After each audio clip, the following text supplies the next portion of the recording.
Many of the slaves were reported to have been supplied from the concentration camps upon request from plant managers. A lawsuit was filed in 1998 by survivors for restitution for the forced labor. Volkswagen would set up a voluntary restitution fund.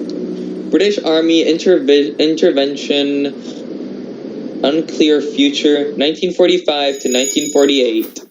The company owes its post-war existence largely to one-man wartime British Army officer, Major Ivan Hurst, REME.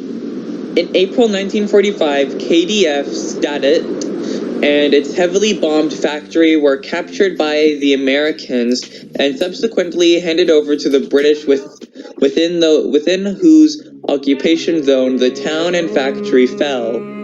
The factories were placed under the control of Stadelworth Bornhurst, by then a civilian military governor with occupying forces.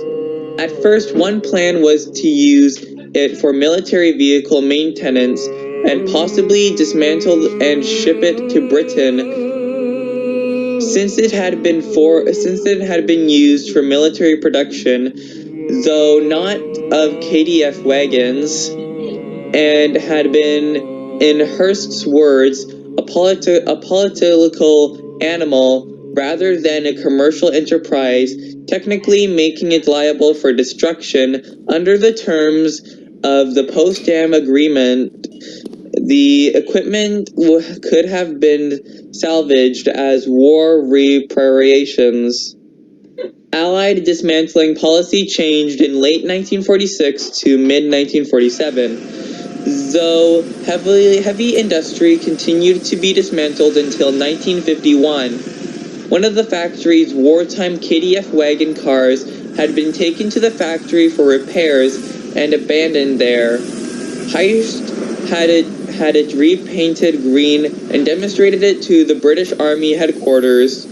Short of light transport in September 1945, the British Army was persuaded to place a vital order in 20,000 cars. However, production facilities had been massively disrupted. There was a refugee crisis at and around the factory, and some parts, such as carburetors, were unavailable. With striking humanity and great engineering and management ingenuity, Hearst and his German assistant Heinrich Nordhoff, hopefully I said that right, who went on to run the Wolfsburg facility after military government ended in 1949, helped to stabilize the acute social situation while simultaneously re-establishing production. Hearst, for example, used his fine engineering experience to arrange the manufacture of carburetors, the original producers being effectively lost in the Russian zone. The first few hundred cars were to personnel from the occupying forces and to the German post office.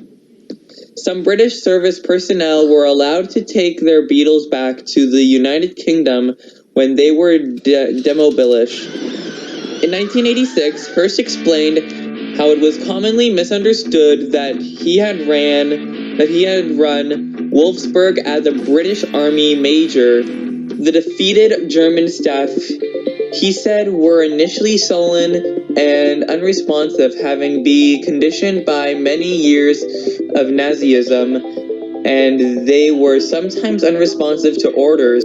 At Nordorf's suggestion, he sent back to England to his officer's uniform, and from then on had no difficulty in having his instructions followed. Hearst can be seen photographed at Wolfsburg in his uniform, although he was not actually a soldier at the time, but a civilian member of the military government. The title of major was sometimes used by someone who had left the army as a courtesy, but Hearst chose not to use the title. The post-war industrial plans for Germany set out rules that governed which industries Germany was allowed to retain. These rules set German production at a maximum of 10% of 1936 car production. By 1946, the factory produced 1,000 cars a month, a remarkable feat considering it was still in disrepair. Owing the roof and window damage, production had stopped when it rained, and the company had to barter new vehicles for steel production. The car and its town changed their Second World War era names to Volkswagen and Wolfsburg, respectively, and production increased. It was still unclear what was to become the factory. It was offered to representatives from the American, Australian, British, and French motor industries. Famously, all rejected it. After an inspection of the plant, Sir William Rootes, head of the British Rootes Group, told her the project would fail within 2 years and that the car is quite unattractive to the average motor car buyer. It is too ugly and too noisy. If you think you're going to build cars in this place, you're a bloody fool, young man. The official report said to build the car commercially would be a completely uneconomic enterprise.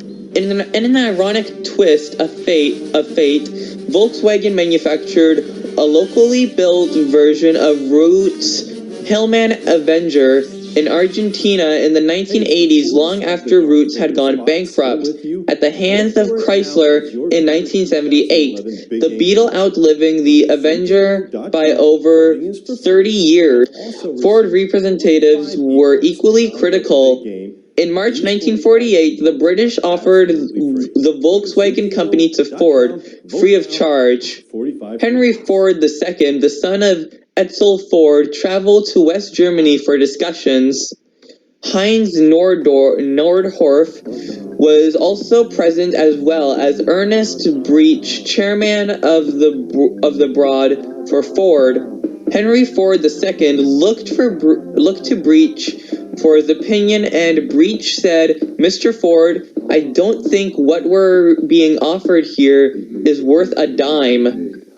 Ford passed on the offer, leaving Volkswagen to rebuild itself under Nordhorf's leadership. Icon of post-war West Germany, 1948 to 1961.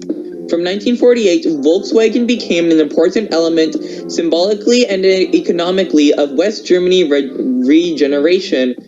Heinrich Nordorf, 1899 to 1968, a former senior manager at Opel who had overseen civilian and military vehicle production in the 1930s and 1940s, was recruited to run the factory in 1948. In 1949, Major Hearst left the company, now reformed as a trust controlled by the West German government and government of the state Lower Saxony. The Beetle sedan, or people's car Volkswagen, is the Type 1. Apart from the introduction of the Volkswagen Type 2 commercial vehicle, van, pickup, and camper, the VW Carman Gia sports car, Nordhorf pursued the one model policy until shortly before his death in 1968. Volkswagen were first exhibited and sold in the United States in 1949, but sold only 2 units in America that first year. On entry to the U.S. market, the VW was briefly sold as a victory wagon.